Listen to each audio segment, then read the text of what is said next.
Grover's bad, awful day. One morning, Grover slept late. "Oh my goodness," he said, jumping out of bed. "I will be late to playgroup." As he ran to the bathroom, he stubbed his furry toe. "Ouch," he said, "that smarts." Grover squeezed toothpaste onto his toothbrush, but it fell off before it got to his mouth.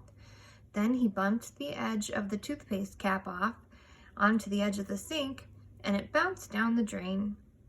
Then he combed his fur, and the comb caught in the tangles. The more he pulled, the more it hurt. "Oh dear," said Grover.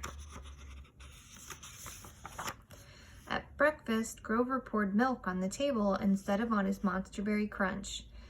"Take your time, dear," said his mommy. So he did, and he wasn't ready when Harry came to walk with him to playgroup. Mommy kissed him.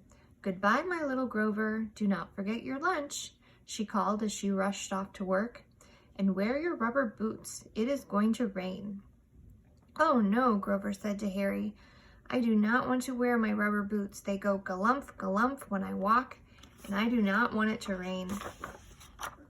Grover and Harry were late to playgroup. Show and tell had already started. They had to walk in front of everybody to find a place to sit. "Oh, I'm so embarrassed," thought Grover.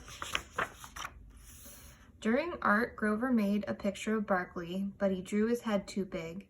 He tried again, but this time he drew his legs too long. He drew Barkley again and colored him, but when he cut out the picture, he cut off Barkley's tail by mistake. Grover tore up the picture. "It did not look like Barkley anyway," he said.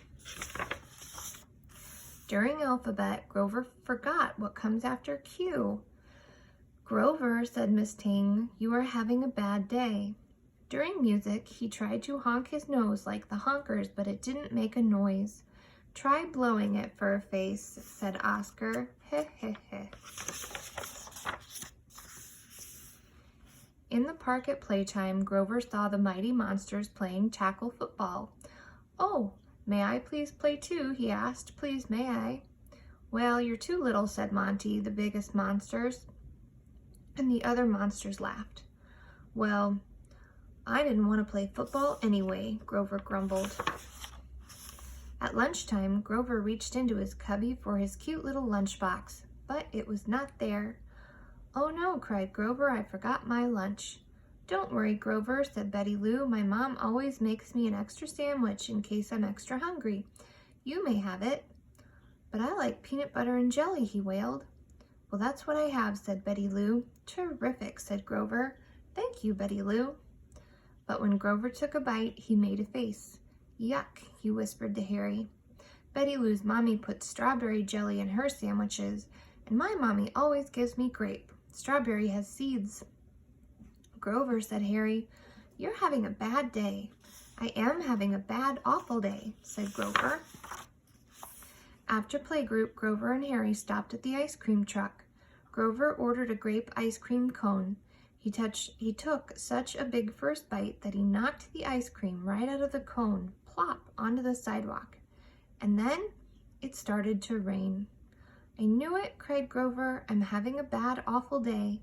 So galumph, galumph, Grover and Harry ran home in the rain. They ran until suddenly Grover stopped. "Harry," he said, "I cannot move.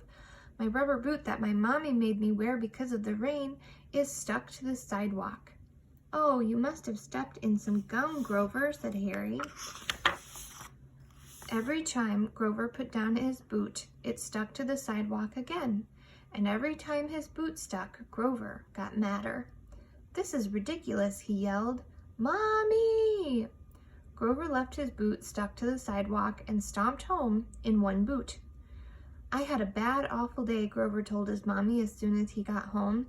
"I was late to playgroup, and the big monsters wouldn't let me play with them, and I forgot that R comes after Q, and my nose wouldn't honk in music, and my ice cream fell on the sidewalk, and now it is raining." "Where's your other boot, Grover?" his mommy asked. Grover sat in his mommy's lap and told her everything. Then he began to cry. "My bad, awful day made me feel bad and awful." She gave him a hug. Bad days happen to everyone, she said. And when one happens to you, just keep doing your best and never let a bad day make you feel bad about yourself.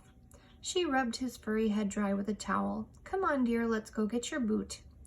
Grover and his mommy walked back to get his boot. Mommy unstuck it and cleaned off the gum. She poured out the water and dried it inside so Grover could put it on again. Then, Mommy took Grover to Hooper's store and ordered 2 grape ice cream sodas. Grover's friends were there. Hey, Grover, Monty Monster called to him. Tomorrow we're going to play tickle football instead of tackle football, and it's not dangerous. Do you want to play? Oh, sure, Monty. I will be there, said Grover. I think tomorrow will be a better day. The end.